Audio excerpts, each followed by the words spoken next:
اگر اللہ لوگوں کو ان کے ظلم کے سبب پکڑنے لگے تو ایک جاندار کو زمین پر نہ چھوڑے، لیکن ان کو ایک وقت مقرر تک مہلت دیے جاتا ہے، پھر جب وہ وقت آ جاتا ہے تو ایک گھڑی نہ پیچھے رہ سکتے ہیں نہ آگے بڑھ سکتے ہیں۔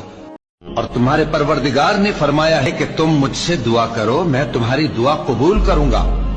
جو لوگ میری عبادت سے ازراہ تکبر کتراتے ہیں ان قریب جہنم میں ذلیل ہو کر داخل ہوں گے۔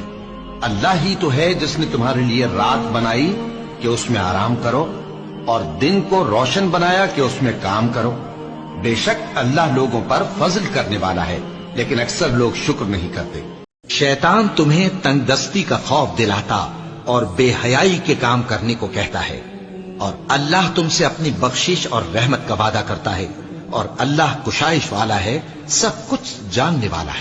کیا تم نے نہیں دیکھا کہ اللہ بادلوں کو چلاتا ہے، پھر ان کو آپس میں ملا دیتا ہے، پھر ان کو تہ بتہ کر دیتا ہے، پھر تم دیکھتے ہو کہ بادل سے مے نکل کر برس رہا ہے، اور آسمان میں جو اولوں کے پہاڑ ہیں ان سے اولے نازل کرتا ہے، تو جس پر چاہتا ہے اس کو برسا دیتا ہے اور جس سے چاہتا ہے ہٹا رکھتا ہے۔